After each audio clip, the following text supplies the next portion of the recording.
Hello दोस्तों, मेरा नाम सरिता है। मैं 30 साल की हूँ और मेरी फिगर ऐसी है कि लोग अक्सर मुड़कर बार बार देखते हैं। मेरी कमर पतली है और ऊपर नीचे सब कुछ ठीक ठाक है। मैं एक छोटे से गांव में रहती हूँ। मेरी शादी हो चुकी है लेकिन पति शहर में नौकरी करते हैं, तो मैं अकेली घर संभालती हूँ। इनकी कमी मुझे बहुत ज़्यादा ही महसूस होती है। कभी कभी रातें लंबी लगती हैं और सोचती हूँ कि कोई साथ होता तो कितना अच्छा लगता, वो मेरी रातों को हसीन बनाता। खैर, आज मैं तुम्हें अपनी एक कहानी सुनाने वाली हूँ जो मेरी और मेरे भांजे रवि की है। रवि मेरी बहन का बेटा है। 22 साल का जवान लड़का, लंबा चौड़ा और देखने में काफ़ी स्मार्ट है। वो कॉलेज में पढ़ता है लेकिन छुट्टियों में मेरे पास आ जाता है। शुरू करती हूँ। यह बात पिछले साल की है, जब रवि गर्मियों की छुट्टियों में मेरे घर आया। मैंने सोचा अच्छा है, घर में कोई तो रहेगा वरना अकेलापन खाता है। रवि ट्रेन से उतरा और सीधा घर आया। मैं दरवाजे पर खड़ी थी, गर्मी की वजह से पसीने से तरबतर थी और मेरी साड़ी थोड़ी चिपक रही थी बदन से। वो आया, मुझे गले लगाया और बोला, मौसी कितने दिनों बाद मिले। इसकी बाहें मेरी चारों तरफ थी और मैंने महसूस किया वो कितना मजबूत हो गया है और बिल्कुल जवान, मॉडर्न जैसा भी। मैंने हंसकर कहा, अरे रवि, तू तो बड़ा हो गया है, अब तू तेरी मौसी को भी संभाल लेगा। वो हंसा लेकिन इसकी आंखों में कुछ था, जैसे वो मेरी बात समझ पा रहा हो कि मैं क्या कहना चाह रही हूँ। मैंने सोचा चलो घर में माहौल अच्छा बनेगा। पहले दिन हम दोनों ने साथ में खाना बनाया। मैं रसोई में थी। दोस्तों, बहुत ही रोमांचक कहानी है, पूरा सुनिएगा ज़रूर।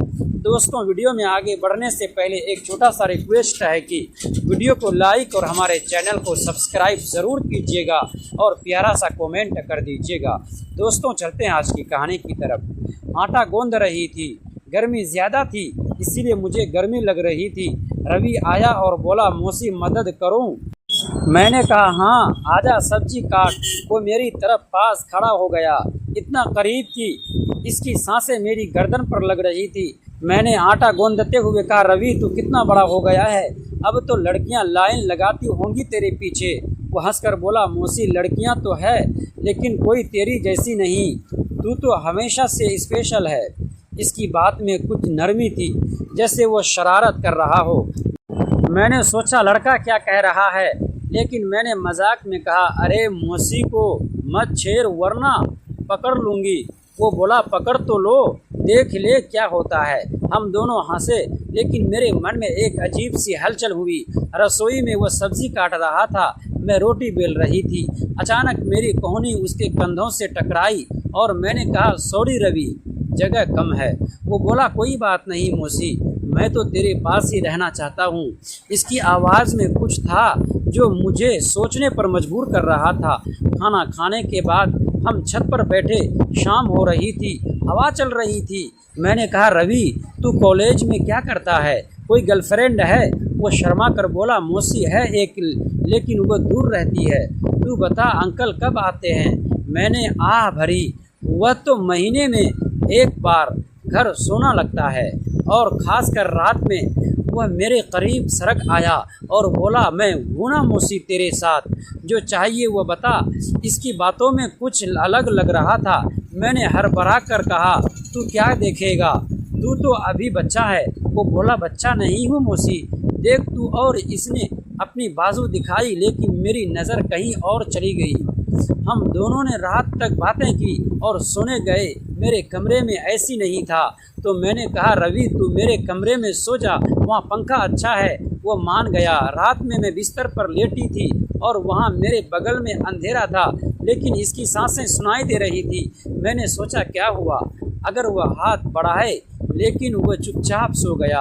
अगले दिन सुबह उठी तो रवि पहले से उठा हुआ था, वो चाय बना रहा था। मैंने कहा, वाह रवि तू तो बड़ा काम का है। बोला, मौसी तेरे लिए कुछ भी। हमने साथ में नाश्ता किया। फिर मैंने कहा, चल आज गांव की सैर करें। लेकिन हम घर से बाहर नहीं निकले क्योंकि मैंने सोचा घर में ही समय बिताएं। मैं कपड़े धो रही थी और रवि बाहर आंगन में खड़ा था। मैं बाल्टी में कपड़े डाल रही थी और पानी झलक रहा था। मेरी साड़ी भीग गई थी। थोड़ी और देख रहा था। मैंने कहा, क्या देख रहा है? रवि बोला, कुछ नहीं मौसी, तू कितनी मेहनती है, मैं मदद करूं? वह आया और कपड़े निचोड़ने लगा। इसकी उंगलियां मेरी उंगलियों से छू रही थी। मैंने कहा, रवि तू कितना केयरिंग है, तेरी बीवी खुश रहेगी। वो बोला, मौसी बीवी से पहले तो है। इसकी बातें सुन गुदगुदा रही थी। दोपहर में हम दोनों के साथ में टीवी देखा। मैं कोई प्यार की फिल्मी चल रही थी। हीरो हीरोइन प्यार कर रही थी और मैंने कहा, देख रवि कितना प्यार है इनमें। वो बोला, हाँ मौसी, लेकिन असली प्यार तो फैमिली में होता है जैसे हमारा। लेकिन इसकी आंखें टीवी से ज़्यादा मुझे देख रही थी। शाम को मैंने कहा, रवि आज मैं तुम्हें मालिश करूं? तो थक गया होगा ट्रेन से तो। बोला, हाँ मौसी करना। वो बोला, मौसी तेरे हाथ कितने नरम है। और घर में मालिश की वो आ भर रहा था। मेरे मन में विचार आया, कितना क्लोज हो रहा है, लेकिन मैंने खुद को रोका। रात में फिर सांस सोए। इस बार वो थोड़ा करीब लेटा। मैंने कहा, रवि जगह बनाओ। बोला, मौसी ठंड लग रही है। गर्मी का मौसम था, लेकिन मैं चुप रही। रात भर मैं सोच रही थी क्या हो रहा है। तीसरे दिन हमने घर की सफाई में झाड़ू लगा रही थी और अभी पोछा कर रहा था। मैं नीचे झुकी थी और वो पीछे से आया। मैंने कहा, अरे सावधान रवि। वो बोला, सॉरी मौसी, लेकिन मैं तो फ्लेक्सिबल है। मैं हंसी, लेकिन अंदर से गर्मी महसूस हुई। दोपहर में मैंने कहा, चल रवि हम कुछ गेम खेलें। हम लूडो खेलने लगे। हर बार वो जीत रहा था और बोला, मौसी अगर मैं जीता तो तू क्या देखेगी? मैंने कहा, जो तू कहे। वो बोला, एक चॉकलेट। मैंने कहा, हाँ, और वो जीता। इसने मुझे अपनी माँ की तरह गले लगाया लंबे समय तक। मैंने कहा, बस रवि। लेकिन वो बोला, मौसी कितना अच्छा लगता है शाम को। बालकनी में बैठी मैंने अपनी ज़िंदगी की बातें बताई, जैसी शादी के बाद अकेलापन है। बोला, मौसी मैं हूँ ना तेरे हर दुख में। इसने मेरा हाथ पकड़ा, मैंने छुड़ाया नहीं। रात में सोते समय बोला, मौसी एक कहानी सुना। मैंने सुनी और वह मेरे कंधे पर सर रखकर सो रहा था। मौसी आज मैं तुझे ब्रेकफास्ट बना कर दूंगा। वो रसोई में गया और मैं देख रही थी वो अंडे फोड़ रहा था और मैंने कहा, रवि तू कितना स्किल्ड है। वो बोला, मौसी तेरे लिए सीखा है। हमने साथ खाया। फिर मैंने कहा, चल घर के पीछे वाले बगीचे में जाएं। वहाँ फूल तोड़ रहे थे। मैं एक फूल तोड़ रही थी और कांटा चुभ गया। रवि ने मेरा हाथ पकड़ा। मैंने कहा, रवि क्या कह रहा है? बोला, दर्द कम होगा मौसी। लेकिन मैंने कहा, ठीक है। दोपहर में हम किताब पढ़ रहे थे। मैं एक नवेल पढ़ रही थी और रवि ने पूछा, क्या पढ़ रही हो? मैंने कहा, प्यार की कहानी है। वो बोला, मुझे पढ़कर सुना। मैंने पढ़ा। वो सुनते ही मेरे करीब आ गया। शाम को हम योगा करने लगे। मैं स्टेज कर रही थी और वहाँ देख रहा था। मैंने कहा, तू भी कर। वो मेरे पीछे खड़ा हो गया और मेरी मदद करने के लिए मैंने महसूस किया इसका स्पर्श रात में। वो बोला, मौसी मुझे नींद नहीं आ रही है। मैंने कहा, मैं सर दबा और दबाने लगा। उसके हाथ मेरे बालों में थे। 5वें दिन हमने घर में ही डांस किया। रेडियो पर गाना चला और मैंने कहा, चल रवि डांस करें। वो बोला, हाँ मौसी। हम डांस कर रहे थे और वह मुझे पकड़ रहा था। गाना रोमांटिक था और हम करीब आ गए। मैंने कहा, बस रवि थक गई। लेकिन वो बोला, और करो ना। दोपहर में मैंने उसे अपनी पुरानी फ़ोटो दिखाई। जवान थे इनमें। वो बोला, मौसी तू कितनी सुंदर थी। मैंने कहा, अब भी हूँ। वो हंसा। शाम को हम चाय पीते हुए बातें कर रहे थे। बोला, मौसी अगर मैं कहूँ कि मैं तुझे पसंद करता हूँ तो? मैंने कहा, कैसे पसंद? वो बोला, सब तरीके से। मैं चुप रही। रात में सोते समय वो मेरे पैर दबाने लगा। फिर कहा, बस ऐसे ही दिन बीतते गए। हर दिन रवि करीब आता। लगता था इसकी बातें सब में कुछ था जो मुझे उकसा रहा था। मैं सोचती, क्या हो अगर हम लाइन क्रॉस कर रहे हैं, लेकिन मैं मौसी हूँ, वो भांजा। फिर भी माहौल गर्म होता जा रहा था। एक दिन हम घर की अलमारी साफ कर रहे थे। मैं ऊपर चढ़ी थी और रवि नीचे से पकड़ रखा था। वो देख रहा था। मैंने कहा, नीचे देख। रवि बोला, मौसी तू कितनी सुंदर है। मैं नीचे उतरी। इसने मेरा हाथ पकड़ लिया। हम दोनों एक दूसरे की आंखों में देख रहे थे जैसे कुछ होने वाला है, लेकिन तभी दरवाजे पर दस्तक हुई। पड़ोसी आया था। दूसरे दिन रवि ने कहा, मौसी आज मैं तुझे सरप्राइज दूंगा। वो बाजार से कुछ लाया, लेकिन मैंने नहीं देखा। शाम को बोला, आंख बंद कर। मैंने की। इसमें मेरे गले में नेकेल से डाला। मैंने कहा, ये क्या रवि? वो बोला, तेरे लिए मैं खुश हुई और इसे गले लगाया। इस रात वो बोला, मौसी मैं तुझे कभी अकेला नहीं छोड़ूंगा। मैंने कहा, तू मेरा भांजा हमेशा साथ रहेगा। लेकिन इसकी आंखों में कुछ और था। धीरे धीरे ख़त्म होने लगी।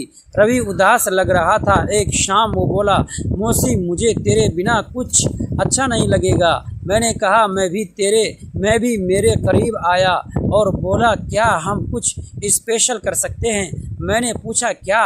वो चुप रहा। रात में वो मेरे बगल में लेटा, हाथ मेरे कंधे पर रखा। मैं सहम गई, लेकिन हटाया नहीं। सोचती रही क्या होने वाला है। आखिरी दिन रवि ने कहा, मौसी मुझे कुछ बताना है। मैं डर गई। बोला, मैं तुझे बहुत प्यार करता हूँ। लेकिन जैसे ही मौसी को मैंने देखा तो अकेली है, तो मैंने सोचा तेरे लिए कुछ करूँ। मैंने कहा, क्या? वो बोला, मैंने तेरे लिए एक लड़का देखा है, मेरा दोस्त। वो तुझे खुश रखेगा। मैंने ये सब इसीलिए किया ताकि तू समझे कि प्यार क्या है, अकेलापन दूर हो। मैं तेरे भांजे से ज़्यादा कुछ नहीं। मैं सब रही। वो बोला, मैं जानता था कि तू सोचेगी कुछ और, लेकिन मैं बस तेरी मदद करना चाहता था। मैं रो पड़ी। इसमें मुझे समझाया कि असली प्यार यह था रवि, नया, लेकिन अब मैं खुश हूँ। उसने मुझे सिखाया कि परिवार बंधन कितना मजबूत है। हाँ, मैं इस दोस्त से मिली और ज़िंदगी बदल गई। इसके बाद रवि ट्रेन पकड़कर चला गया। मैं रोती रही, लेकिन इसके बताए इस दोस्त राहुल से मिलने का मन बनाया। राहुल रवि का कॉलेज फ्रेंड था, अच्छी नौकरी, स्मार्ट एंड रवि ने कहा वो मुझे खुश रखेगा। पहली मुलाकात कैफ़े में हुई। राहुल आया, मुस्कुराया और बोला, मौसी जी, रवि ने तुम्हारी इतनी तारीफ़ की है कि मैं खुद आश्चर्य हो गया। बातें करने लगे काफ़ी बेहद से। उनकी आंखें रवि जैसी थी। गहरी शरारतें धीरे धीरे मिलने लगी। वो मेरे घर आता, खाना खाता, रातों बातों में ही बीतती। लेकिन असली झटका तब लगा जब एक घर पर मैंने चेक किया। गलती से आवान टेस्ट थी रवि के साथ। रवि लिख रखा था, यार मौसी फंस गई ना, अब तू इंजॉय कर। मैंने तो पूरा सेटअप किया था। वह अकेली थी। मैंने चालू किया तो ख़त्म कर, शेयर कर फोटो। और राहुल ब्रो थैंक्स, वह कमाल की है। उस दिन भी शाम कुछ अलग नहीं थी। आसमान पर काले बादल छाए हुए थे। गांव की गलियारें धीरे धीरे सुनसान हो रही थी। मैं आंगन में कपड़े समेट रही थी कि अचानक पीछे वाले कमरे से ठक ठक ठक की आवाज़ आई। मैं एक पल के लिए रुक गई। पीछे वाला कमरा महीनों से बंद पड़ा था। मैंने सोचा शायद हवा से कोई चीज़ गिर गई होगी, लेकिन कुछ देर बाद फिर वही आवाज़ आई, ठक ठक ठक। इस बार आवाज़ साफ थी। मैं धीरे धीरे कमरे के पास पहुंची। दरवाजे पर पुराना ताला लगा था। मैंने ताले को हाथ लगाया तो वो हल्का सा गर्म था, जैसे कुछ देर पहले ही किसी ने उसे छुआ हो। मेरे दिल की धड़कन तेज़ हो गई। मैंने तुरंत अपने पति को फ़ोन लगाया। फ़ोन बंद था। तभी बाहर किसी के कदमों की आवाज़ सुनाई दी। मैं घबराकर आंगन में आई। दरवाजे के पास पहुंची तो वहां कोई नहीं था, मगर मिट्टी के ताज़े पैरों के निशान साफ दिखाई दे रहे थे। वे निशान सीधे मेरे घर के पीछे वाले कमरे तक जा रहे थे। उस रात में ठीक से सो नहीं सकी। सुबह मैंने पड़ोस की चाची से उस कमरे के बारे में पूछा। मेरे सवाल पर उनका चेहरा अचानक गंभीर हो गया। उन्होंने धीमी आवाज़ में कहा, बहू, उस कमरे के बारे में ज़्यादा मत पूछना। तुम्हारे ससुर के ज़माने से वो कमरा बंद है। मैंने हैरानी से पूछा, लेकिन क्यों? चाची कुछ पल चुप रही, फिर बोली, क्योंकि उस कमरे में तुम्हारे परिवार से जुड़ा एक ऐसा राज छिपा है जिसे तुम्हारे पति भी शायद नहीं जानते। मेरे पैरों तले ज़मीन खिसक गई। मैंने उसी शाम अपने पति से फिर बात करने की कोशिश की। इस बार फ़ोन मिल गया। मैंने उनसे कमरे के बारे में पूछा। कुछ सेकंड तक दूसरी तरफ बिल्कुल खामोशी रही। फिर उन्होंने कहा, सरिता, उस कमरे को मत खोलना, चाहे कुछ भी हो जाए। मैंने पूछा, आपको कैसे पता कि मैंने उस कमरे की बात की? उन्होंने जवाब नहीं दिया। फ़ोन कट गया। उस एक पल में मुझे समझ आ गया कि बात सिर्फ पुराने कमरे की नहीं थी। मेरे पति कुछ छिपा रहे थे। उस रात करीब 12 बजे फिर वही आवाज़ आई, ठक ठक ठक। लेकिन इस बार आवाज़ कमरे के अंदर से नहीं, मेरे घर के मुख्य दरवाजे से आ रही थी। मैंने कांपते हाथों से दरवाज़ा खोला। सामने एक बुज़ुर्ग आदमी खड़ा था जिसे मैंने गांव में कभी नहीं देखा था। उसने मुझे देखते ही कहा, तुम सरिता हो? मैंने डरते हुए सिर हिलाया। उसने अपनी जेब से एक पुरानी चाबी निकाली और मेरी हथेली पर रख दी। कल सुबह उस कमरे का ताला खोलना। उसने कहा। मैं कुछ पूछ पाती उससे पहले वह अंधेरे में गायब हो गया।